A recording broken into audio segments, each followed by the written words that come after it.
disgruntled former NSB boss Samuel Atachia has issued a strong warning that his client, Kwabena Duboahene, is prepared to reveal sensitive national security information if necessary to defend himself in the ongoing criminal trial. He has no choice, because why should a man be found guilty when he's innocent and when he's dealing with national security matters? So when a man is faithfully helping national security to have the sanity of the nation, why should he go through what he's going through? But why was Kwabena Duboahene rearrested just moments after being granted bail barely a minute past midnight? I've been hinted that it relates to secured internet services for the benefit of another state institution, the Ghana Water Company. We are live in court as the trial judge orders the prosecution to file witness statements by the 20th of May.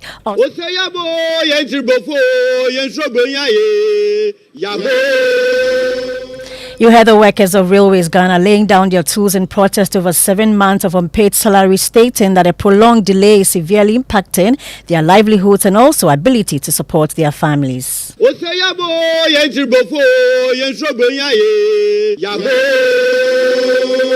Very, very bad. For me, it's my wife who controls the house now. I've now become the woman, and my wife is now the man.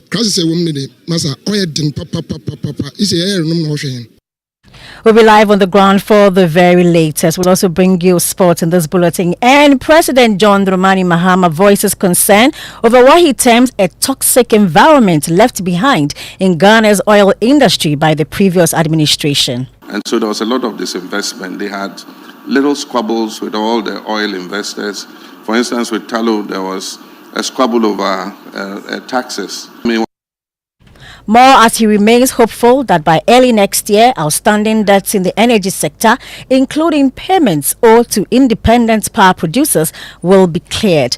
But then, is the president able to sleep at night? I sleep well, not yet sleepless nights. No, I don't think there's a lot of leaders that say they sleep well tonight, but I don't know. I'm not a leader. Not yet sleepless nights. I mean, once the ship is on course and Thanks for choosing us for your midday news this afternoon. I am Hannah Odame. I'll bring you the details.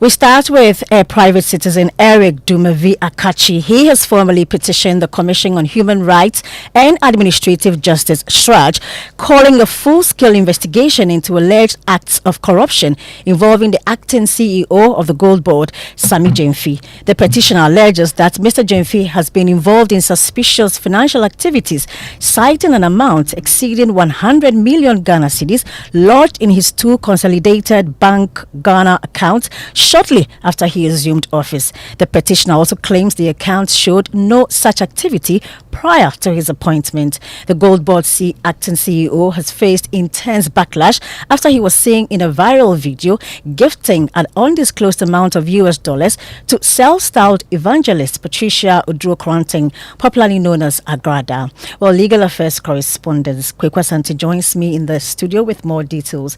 Kweku, tell us more about the petition. We know that this petition was filed just this morning. It bears the stamp of the Commission on Human Rights and Administrative Justice has received. And this Eric Dumenu Akachi writes that, "Sir, I formally bring this petition under Article 218E of the 1992 Constitution of the Republic with regards to videos in circulation about Mr. Samuel Jenfi, a public office holder who was captured on camera splashing dollars on one Agrada in his Range Rover.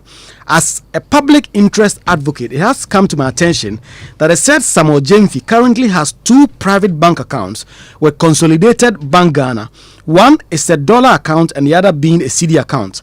Further credible intelligence are that these two accounts have a whopping sum of over 100 million cedis as lodgement in those accounts. It is important to understand that this account, I am reliably informed, though through credible intelligence, that prior to his current position, those accounts never had the said substantial inflows.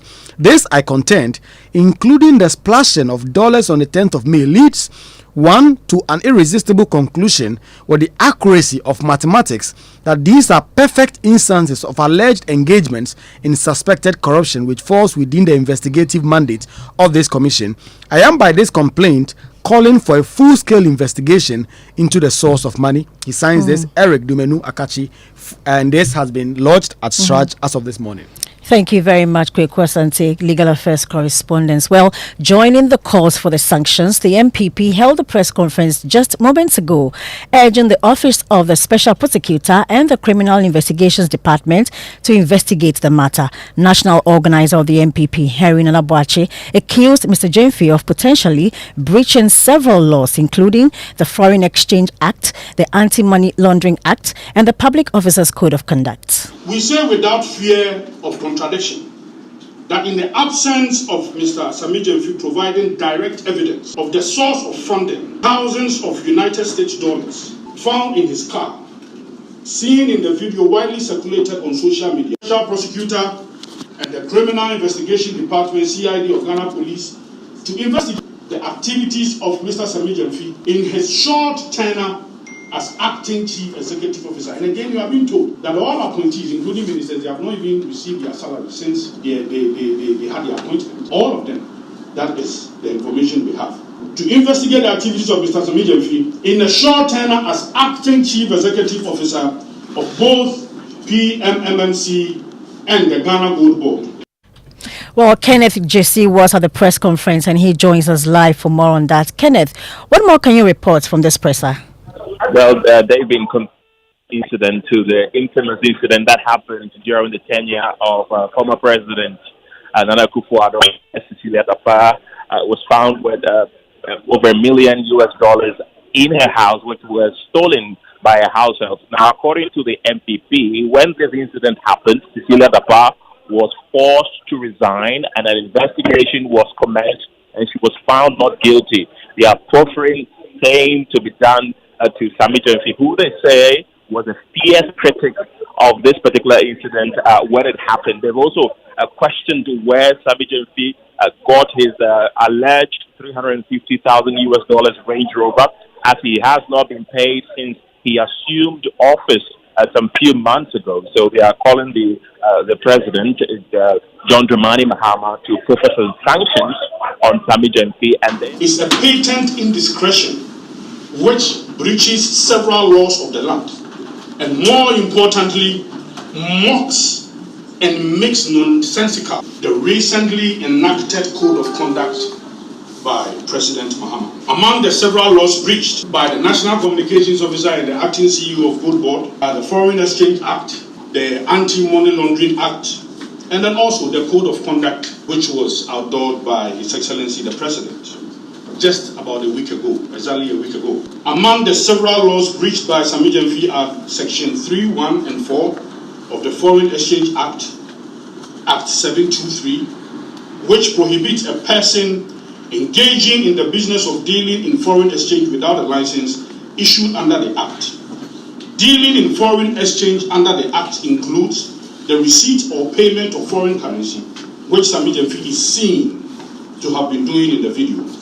The law, in its letter and spirit, prohibits stacking of dollars as it maintains the Ghana cedi as the sole legal tender. The cedi is the sole legal tender.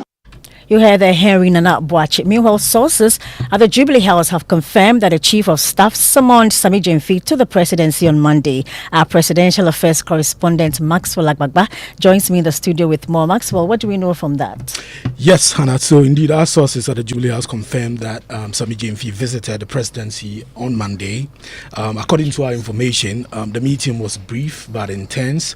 The Chief of Staff, we were told, reportedly conveyed the administration's concerns regarding the ongoing dollar gift controversy, outlining the issue to Mr. Jenfi. Now, during the meeting, the Chief of Staff is said to have stressed that the presidency views the matter with utmost seriousness. We also told from our sources that the presidency is expected to make a decision on the issue in the coming days. Now, our sources at the presidency revealed that Sami Jenfi left the meeting in a notably somber mood. Typically, we are told when he visits, he is described as cheerful and chatty.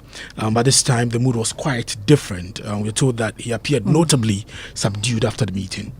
Thank you very much, Maxwell Agbagba. You stay with me, and Kwekwa Sante will also stay with us. Now, the minority in parliament are accusing President Mahama of engineering what they call egregious breach of the Constitution of Ghana, which has left the country without an acting president. President Mahama has been out of the country since last week. His vice has been sick, with the Speaker of Parliament, Alban Bagbin, also currently outside the jurisdiction. Now, this, the minority says, has led to a serious breach of the Constitution, vowing action against the President. And as I said earlier, member of our Legal Affairs Desk, Kwekwa Sante, is with us. And Kweku, tell us more about the contention of this minority. So, according to this statement put out by the Legal Counsel to the Minority Caucus, John Darkon, they believe that they say that conspicuous and alarming absence of the President, his vice, and the Speaker of Parliament from the Republic at the same time without a constitutionally mandated swearing in of an acting president represents a clear and egregious violation of Article 60 of the 1992 Constitution. They believe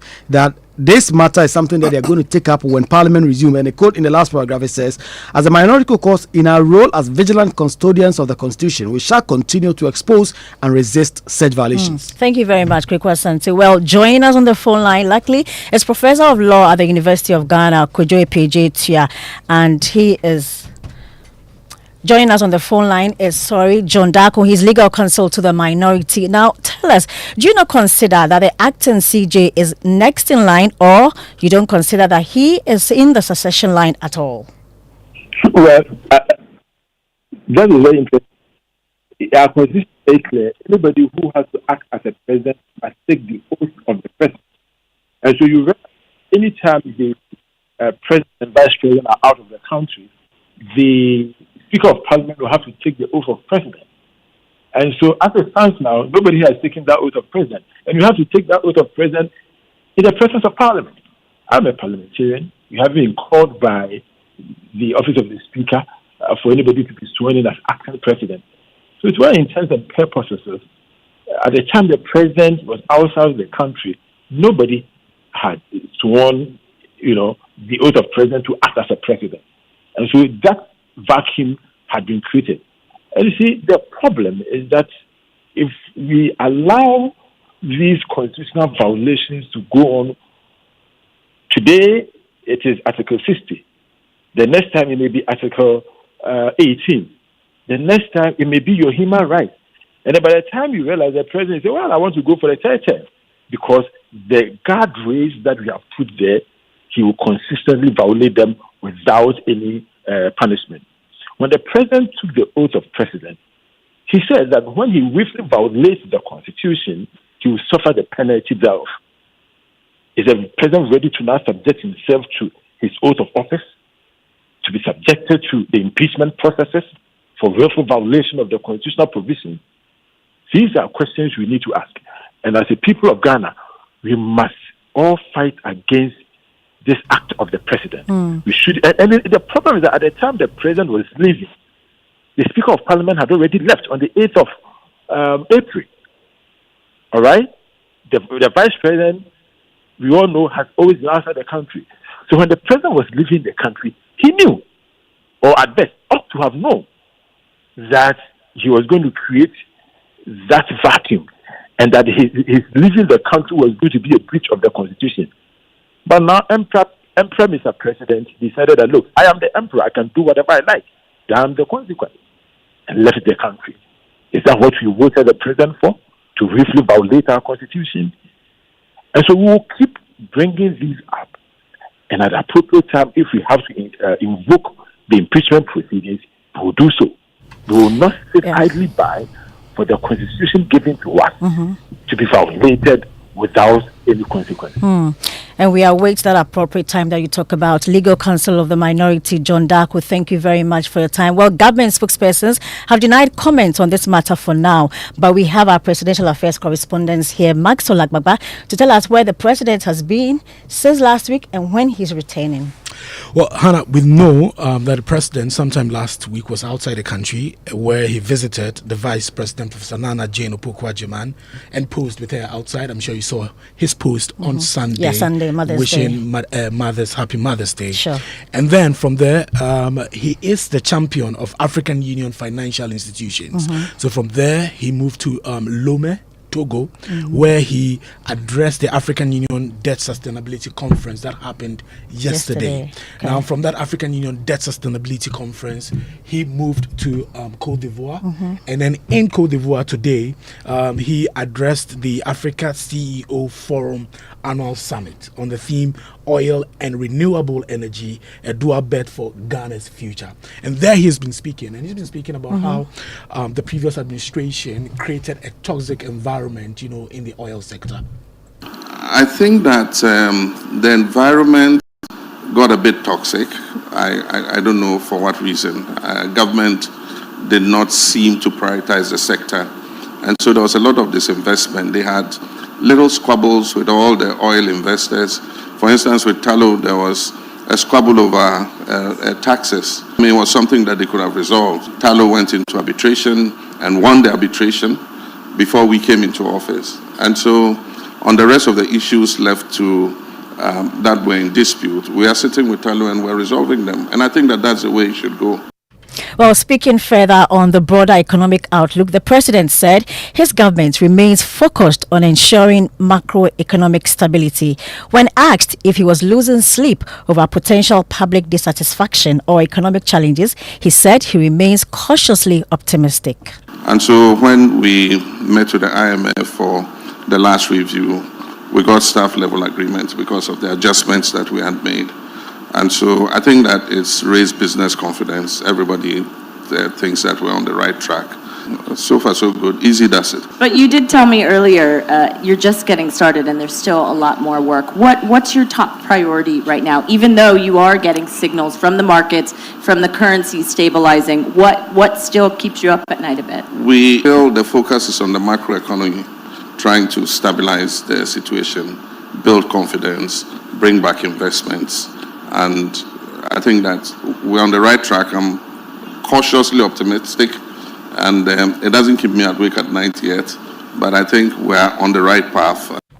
That was President Mahama speaking in Côte d'Ivoire. To other stories, tension is mounting in a high-profile trial of former National Security Bureau boss Kwabena Edubwahin as his legal team signals a bold defense strategy that could have national implications. Lead counsel Samuel Atachian has issued a stern warning that his client is prepared to disclose sensitive national security information if that becomes necessary in mounting a full defense against the charges leveled against him. Speaking to reporters outside the courtroom, Atachian said, quote, Mr. Edubwahin will not be used as a scapegoat and will defend himself to exposing classified information. Let's listen to him. Well, it was unfortunate that it leaked, because the letter was intended for the National Security Coordinator, in which he was trying to let him know that where he is, national security matters are being raised. And, he should come to terms with it. That's what he was trying to do.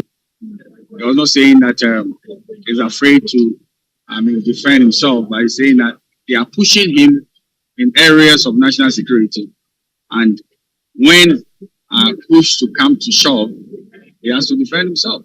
And somebody will turn around and why is a national security intelligence officer trying to bring into the public domain national security matters when he's sworn an oath? So you swear an oath, the national security will not come to your aid, so you go to jail. That would be unfortunate. Well, our legal affairs correspondent Latif Idrusu was in court and joins me on the phone line. Latif, walk us through exactly what happened in court today. Well, so when the case was called, the trial judge, his lordship, John. Can you hear me, Latif? Hello, Latif. Well, let's hear again from the lawyer for Edubwahin telling us why he was under fresh arrest. At the last sitting, the judge ordered that he should have his freedom yesterday. And they said they have another matter that they are investigating concerning him. So when he was supposed to have his freedom by their calculation, they released him midnight and then rearrested him on the basis of the newfound matters they were looking at. But the question is, in the period in which he had the freedom, why didn't they deal with the matter? And they'll leave it till midnight and rearrest him. is somebody very excited, incarcerating another Ghanaian with all manner of tactics and will aid justice. You heard Samuel Atachia there. Well, luckily, Latif Idris is back on the phone lines with us. You were walking us through what happened in court today. Continue, Latif. Yes, so the trial judge, His Lordship Justice John Eugene Nyandu Nyante, invited the Deputy Attorney General Justice Presidency and lawyer Tachia to the bench. They had a tete-a-tete for like 30 seconds, and then both of them, when they were returning to their seats, you could tell they are in agreement with whatever was discussed with the trial judge. And then the judge asked about the business of the day. Justice Presidency made it clear that they are here for direction, and the judge asked if the prosecution has procured the witness statement. If you recall, Mr. Dubois was remanded because the Attorney General made a case that he was interfering with a potential witness. So the judge asked if the Attorney General had procured the witness statement and it has been signed. Justice Presidency answered in the affirmative. So the judge said, okay, let's now adjourn the case to May 20th. But then he expects that the Attorney General would have filed the witness statement on or before May 20th. Then the case itself has been adjourned to May 26th. At the tail end of it, that was when lawyer Thatcher made a case that his client had been rearrested. But because that particular case is not before the judge, he sort of retracted that. And so Justice Presidency also restrained himself and didn't comment on that particular statement by lawyer Thatcher. Thank you very much, Latif Idrisu. You're still listening to the Midday News on Joy 99.7 FM and affiliates across the country. We'll take a short break here. When we come back, workers of Railways Ghana laid down their tools in protest over 7 months of unpaid salary, stating the prolonged delay is severely impacting their livelihoods and ability to support their families.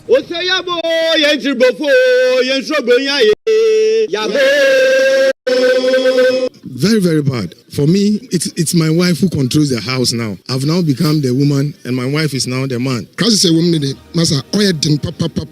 It's a air no motion.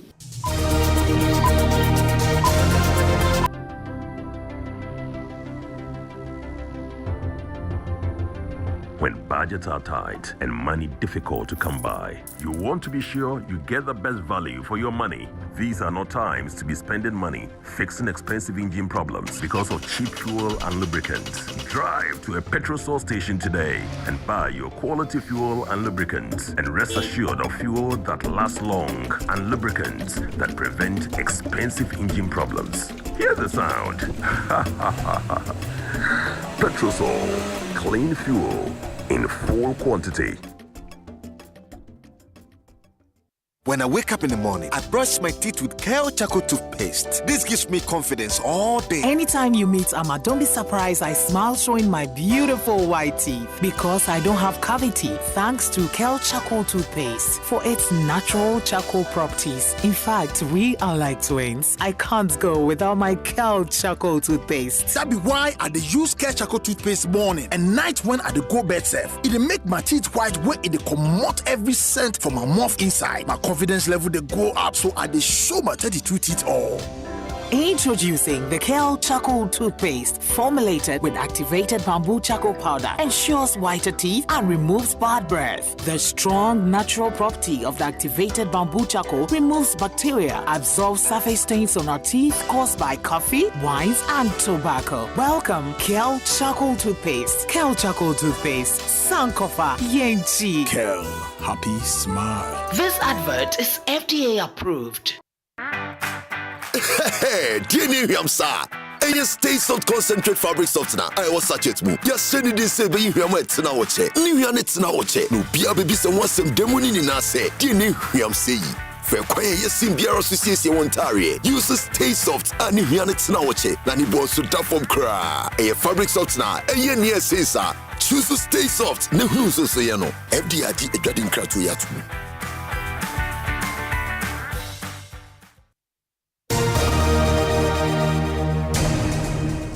You're welcome back. Now, railway services between Accra and Tema have been halted as workers of Railways Ghana embark on an indefinite strike to protest 7 months of unpaid salaries. The industrial action, which began this morning, has caused disruption in daily commuters and freight operations along the key corridor. Speaking to Joy News, the Greater Accra branch chairman of the Railway Workers Union, Franklin Kobina, expressed frustration over what they describe as government's persistent neglect of their welfare.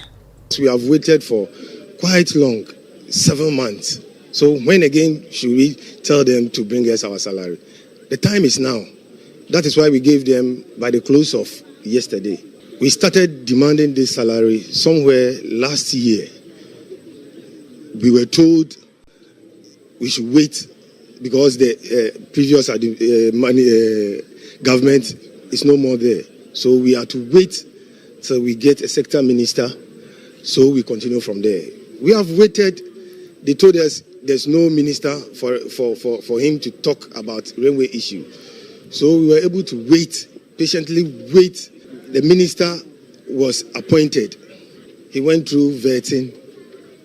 He has been cleared by Parliament as the sector minister. We learned our management together with the union have been there on several occasions. Well, the key question is whether the railway sector is generating enough revenue to meet operational costs. Here again, it's Franklin Kobina. For now, if I can tell you, we are not making anything that brings money to the company. Formerly, we were running bauxite from Awaso to port.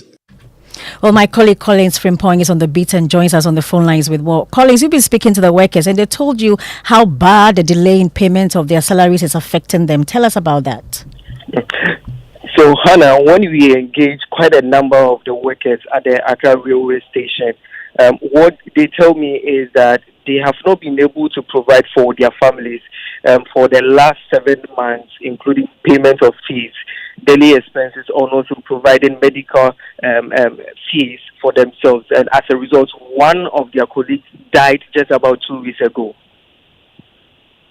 Telling our management to go there and negotiate things with him. We were told they have been there, and then from ministry and head count was organized by the ministry, for which that was last month. And we know we were told that just after the head count, we will be paid. And then 13 days of this month, nothing is. Let's move on. And at Kolpaliga Basic School, students do not just learn, they suffer for it. They kneel, squat, and lie on bare floor just to take notes. Some endure, others give up and head for Galamsey sites. In our crumbling stats today, Emmanuel Jivenu reports on a school that's losing its fight to keep the children in class. The common way of preserving GHS1 pupils are learning about food preservation, but there is little preservation of dignity here. So when you are keeping the food, you shouldn't let it change. They wear white uniforms, but that will not stay white for long. Some children are sprawled across the bare cement floor. Others, like Blessing Doc, spreads a cloth before sitting. We don't have chairs, that's why we are sitting in the floor like that. Our mothers cannot buy chairs for us. We are not happy at all. I told you that consumption means what? Justice Banda removes his shoe and places them gently beneath his knees, not out of reverence, but necessity, to cushion his skin and keep it from bruising. Those people are having the chairs, they are just sitting their chairs. If you want to sit part of them, they say you won't sit. Who told you that your father and your mother, they are not buying chairs for you, then their father and their mother buying chairs for him, then you want to go and sit? I'm not happy because I have not have chairs. Some take turns to stand, balancing exercise books on pillars that now double as makeshift desk. Others lie flat on the floor, stretching their legs to create a surface to write on. For these pupils, this is the only way they have known school. Linda Atanga has been here for the past 3 years. Here is a mining community. If the child sees that coming to school gives me more stress, why not go in and do my mining and get money. So at the end, some end up becoming school dropout because what I want, my parents cannot afford. If not, they wouldn't have found themselves in this situation. And you find that story on myjoyonline.com. That's it for the news with me, Hannah Odame. Thanks for choosing us. Leaving word with Pastor Mensa.